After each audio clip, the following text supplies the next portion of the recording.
So I saw this post on Facebook, and it was from a page called Occupy Movement, or Occupy Wall Street maybe, I'm not sure. Anyways, talking about how, the CEOs get paid millions a year, and then, the bottom ranking working class are getting $7.25 an hour at McDonald's or whatever. And they're saying, like, well, from up here at our, ridiculously high paid wage, $7.25 an hour seems livable. And then, although from that page, usually in the comment section is people supporting what they're saying, but I saw a lot of comments saying the opposite, like saying, it's like, well, it's not like, it's not like you're gonna stay there, like, it's just somewhere to get off of, don't be bitching, it's, it's high enough, or, saying that, well, if you want, if you don't want to be living in poverty, get a better job, and I've heard that a lot, and, all sorts of other bullshit, and saying, well, it's the company's hands are tied, and blah, blah, blah. But the thing is that if you were to, because the thing is that the CEOs and the big guys upstairs are getting more money added to their salary a year, meanwhile the minimum wage people aren't. And get a better job, okay, yeah, so everyone quitted working at McDonald's and janitorial duty and dishwasher and every single shitty minimum wage service job because they woke up one day and got a better job. There's no one left to work McDonald's or clean up your crap in your office. Now, that sounds ridiculous because you can't get a better job. Obviously, they are in that position because that's all the work they can get. And and another person says, like, well, yeah, you're not going to be able to have the same high quality of living as everyone else. Since when is being able to afford rent and food a high quality of living? Did you know a significant percentage of the homeless population is employed? That means you have these people working full-time, living in homeless shelters, because even working full-time, they do not have the money to afford rent at even the cheapest and dingiest of places. And the fact that people working there, they can have the cheapest rent in the whole city, but oftentimes they can't afford to both pay for rent and for food. And you get people who are working like 3 jobs just to afford basic needs. And I've seen, like, where I live, it's $10.25 an hour, but the cost of living is higher here.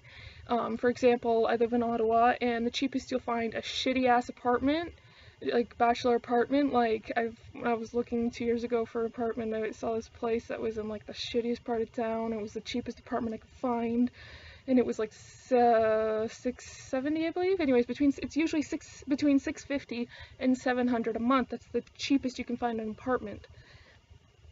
And rooming with others only works if you got a lot of people, and you get like a really cheap ass townhouse, because a 2-bedroom apartment is like $1,000 at the cheapest, usually more like $1,100 or $1,200, which divided by 2 people, it's still pretty damn high. And working 40 hours a week minus lunch breaks at $10.25 an hour minus taxes and everything else, you're making around $1,100 a month.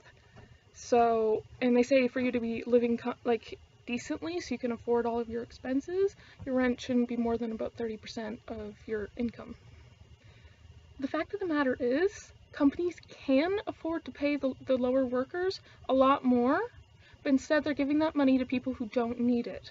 Because you have people who are able to afford 10 houses, I'm exaggerating, but several, like, they have vacation houses and lake houses and places in other countries for vacation instead of staying at hotels or resorts or whatever. And you have people with like 10 cars in their driveway, and they have mansions like crazy, and then they have all this, and then they're getting more money and they're getting bonuses and everything else, while meanwhile that person who got a stroke of bad luck and is stuck between jobs and has to work a minimum wage job and maybe supporting a family, they're stuck without it. And then if everyone thinks it's just, lazy, uneducated teenagers who are working minimum wage, it's actually one of the highest demographics of minimum wage workers are single mothers. Because maybe they ended up with kids before they could pursue post-secondary education, or maybe they do have a post-secondary education, they just can't get a job in their field. And maybe they're just down on their luck and they're stuck between 2 jobs of the higher livable caliber. Thing is that even if, because I was seeing stuff about this, like, you're not staying there, you're not making a career out of it, you know, you're working up towards something else. Thing is, while you are working there, you should be able to make enough to survive. You should be able to make enough so that you can afford groceries, you can afford hydro, rent, phone bills, so that you can call into work if you're sick, to call for a doctor's appointment or something. You kind of need the phone to call for an emergency or some shit. So you know, for bills and whatever, and then you should also be able to, and then there's people who have illnesses and they need to pay for medications. Like, there's so many things you have to pay for that you just can't afford. Like, I remember I was buying stuff at the dollar store. I was buying soups and stuff like that for a while because I wasn't getting enough hours at work. Because that's the thing, when you're working in a wage job, your hours could go from getting like freaking 45 hours a week down to getting 25 hours a week. And sometimes all my hours would get fucked up and then I wouldn't be getting any hours and I'd have no money. And I was even making more than minimum wage. I was making $11.50 an hour and I was having trouble. And I remember this one point I was barely using any hydro that month because I couldn't afford the extra hydro. I was lighting candles instead of having the lights on, and I was living off of $1 cans of soup from the dollar store. Like, seriously. And I was living in an apartment that was only $500 a month because I also had to pay for my medications, and I didn't have internet. All I had was my cell phone, hydro, and rent, and food, and I don't know if I said medication, but yeah, that's all that was in my bus pass. That's another thing, you have to pay for transportation. And I was having trouble making it. Like, seriously, it's not high enough.